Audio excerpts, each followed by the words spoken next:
Follow-up video of the GermGuardian AC5000. What I want to help you guys do is at least show you my method of how I clean this.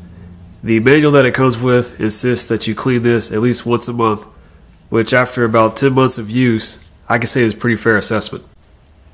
So when it comes to cleaning, what I personally like to do is I'll remove the pre-filter from the back and I'll give it a good rinse through, either using a sink that's got some power behind it, or using a hose and nozzle outside to make sure I get enough strength to poke through all the little holes of that pre-filter. Once all that's kind of punched through, I then let that dry out. Second thing I do is I'll take the HEPA filter and I'll try to just knock it around a little bit, try to get whatever dust I can out of it. For those of you that have an air gun at home, you can also use that to kind of help blow through the HEPA filter. But whatever you do not wash that HEPA filter. It is not meant to be washed. The manual also states that you should replace those, I believe, once a year, but everything is going to be dependent on how big your use is.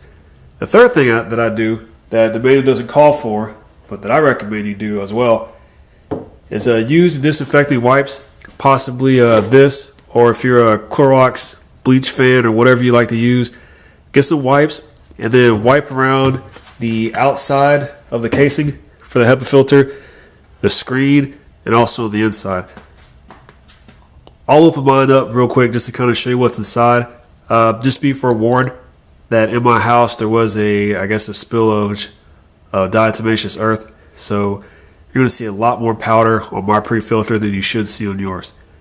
But I'm still going to show you just what it looks like. And if I just take off the hatch here. Now again, what you're looking at, I know that looks pretty bad, but it's really just a bunch of diatomaceous earth. Alright, so I don't have 80,000 people living in my house and we're all losing skin cells. This was just a whole bunch of stuff we put all over the house that we do regret. But in any event, it is time to clean it because it's that one time of the month. And again, what I'd like to do is I'll take the pre-filter, and on the side, that was where the HEPA filter was, I will run the water through there. Again, you want something that's going to have some force and power behind it to get this cleaned out as much as possible. Once you have as much as this clean as you can with just straight water, go ahead and let that dry out until it becomes completely dry.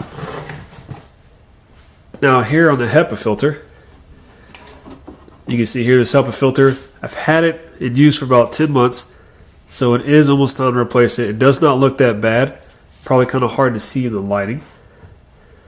There we go. It doesn't look too bad. Again, I just usually take a HEPA filter. I kind of just bang it around a little bit. Just try to get whatever dust I can out of it. Whatever you do is do not wash this HEPA filter.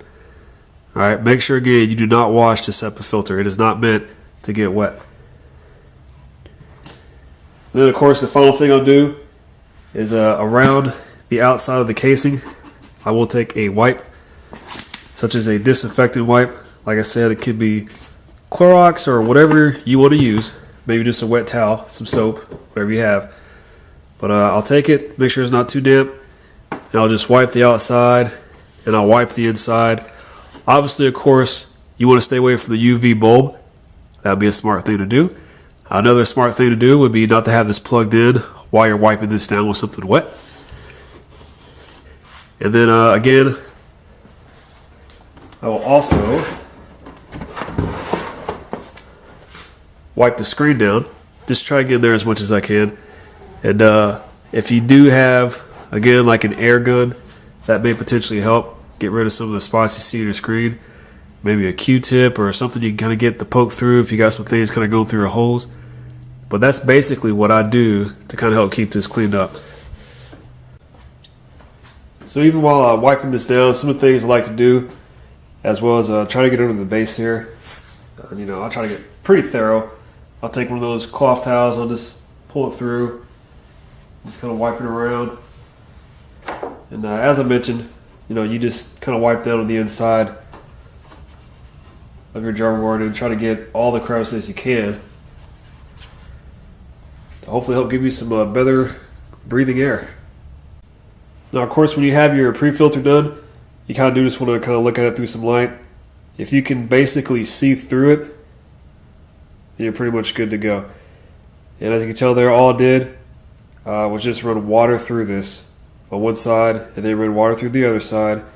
I just let it hang out to dry, and the pre-filter is as good as almost when you first bought it.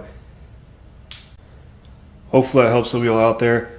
If you have any other tips or you got any questions, please go ahead and post a follow-up video of the GermGuardian AC5000. Now, what I want to help you guys do is at least show you my method of how I clean this.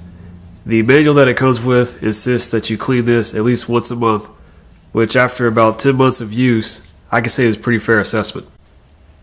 So when it comes to cleaning, what I personally like to do is I'll remove the pre-filter from the back and I'll give it a good rinse through, either using a sink that's got some power behind it or using a hose and nozzle out